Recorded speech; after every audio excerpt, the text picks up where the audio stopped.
Je ne trouve pas que la Belgique est le pays le plus avancé dans l'innovation démocratique. On est un des pays où on en parle le plus, mais on en fait le moins. C'est peut-être un peu dans notre nature. Un pays qui va très très loin, c'est l'Irlande. L'Australie en deuxième position peut-être, mais en Irlande, on voit que le Premier ministre s'est rendu compte, après la crise monétaire et financière dont vous venez de parler, qui a frappé l'Irlande de façon extrême, qui s'est rendu compte, voilà, il y a eu une perte de confiance majeure dans la société irlandaise. Il va falloir qu'on fasse quelque chose pour retrouver la confiance des citoyens.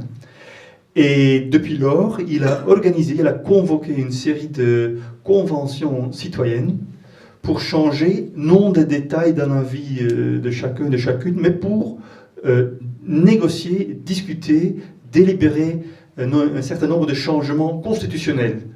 Et cette année encore, il y a eu un exemple extraordinaire où l'Irlande devait décider par rapport à l'avortement. L'Irlande avait la loi la plus contraignante de toute l'Europe sur l'avortement. Il faut savoir que la constitution irlandaise fut écrite par l'évêque de Dublin dans les années 20. Bon, vous avez déjà un peu une certaine idée.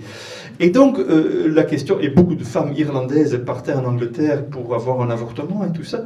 Et donc voilà, il y avait cette question, et le Premier ministre irlandais, dans sa sagesse, s'est dit, mais tiens, si on résout le problème de l'avortement avec les élections, avec la particratie, le système des partis politiques actuels, ça ne va pas changer les choses de fond. Parce que nous, décideurs politiques, politiciens élus, on va être influencés par les prochaines élections. C'est une décision sur le long terme et on ne sera pas aussi libre quand on doit penser à chaque étape comment on va être peut-être sanctionné dans les prochaines élections. Et très souvent maintenant, l'alternative classique, si la particratie, si les élections ne suffisent pas, faisons un référendum. Et là encore, le Premier ministre s'est dit, mais voilà, un référendum en Irlande sur une question aussi controversée, aussi épineuse que l'avortement, va diviser notre société pour des années à venir. Un peu comme la société anglaise, pour les 20-30 ans à venir, va être fracturée avec le Brexit. Et donc là, il s'est dit, ben voilà, on va faire autrement, on va faire un tirage au sort de 99 Irlandais de tous azimuts, des gens qui viennent de la ville, du plat pays, de la campagne, de toutes les classes sociales confondues, et on va pas juste demander à eux est-ce qu'il faut changer oui ou non la constitution irlandaise par rapport à l'avortement, parce que ça serait comme un sondage. Et on sait tous qu'avec un sondage, on demande aux gens ce qu'ils pensent quand ils ne pensent pas. Donc le Premier ministre s'est dit, il serait plus intéressant de savoir ce qu'un échantillon représentatif de la population irlandaise pense après avoir la chance de penser. Et c'est dans cette optique-là que ces 99 personnes se sont vues dans un hôtel à Dublin pendant plusieurs mois, chaque week-end, un week-end par mois, ils se voyaient. Et c'est à eux d'inviter un certain nombre d'experts, c'est-à-dire des gynécologues, aussi bien que des évêques. Donc il fallait trouver un compromis parmi ces 99 qui avaient des opinions extrêmement différentes sur le futur de l'avortement en Irlande.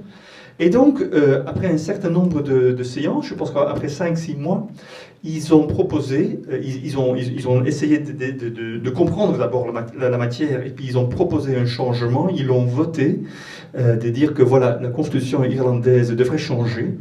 L'avortement, à leur avis, c'était que pouvait toujours rester dans la constitution, mais avec des modalités différentes et plus souples. Cette recommandation est allée au Parlement irlandais, qui l'a acceptée, et suite à cette décision parlementaire, un référendum a eu lieu. Donc c'était un référendum en dernière instance. Et là, il y a quelques mois, la population irlandaise a voté pour changer la Constitution. C'était la deuxième fois dans l'histoire du monde qu'un changement constitutionnel a été rendu possible grâce au tirage au sort. La première fois, c'est aussi en Irlande par rapport au mariage homosexuel. Quand on travaille avec le tirage au sort maintenant, il faut faire un sur-recrutement. Si on a besoin de 99 Irlandais, je ne sais pas combien de gens ils ont contacté pour en avoir 99. Donc ça semble Ça pourrait indiquer une certaine paresse du côté des citoyens. En même temps, la formule est neuve et exigeante. Je pense pour les recruteurs irlandais qui sont allés dans les pubs irlandais pour aller trouver des gens, c'était un peu comme aller expliquer le principe des élections aux paysans west-flamands en 1830. Mais à quoi bon? Et ce n'est que, et on le voit très nettement, ceux qui ont participé dans ce genre de processus en deviennent des ambassadeurs préférés. Je pense que le cas irlandais souligne une fois de plus l'importance. On voit que les citoyens lambda, tirés au sort, sont tout à fait capables à trancher des décisions de façon rationnelle, mature, mais plus vite que les politiques. Et là, les dernières recherches ont montré non seulement les décisions sont meilleures ou supérieures, le vécu des participants est extrêmement différent par rapport au processus traditionnel. Il se trouve que les participants, comme dans une société coopérative, il se trouve que les citoyens tirés au sort qui participent se sentent heureux, parce qu'ils se sentent pour la première fois de leur vie pris au sérieux.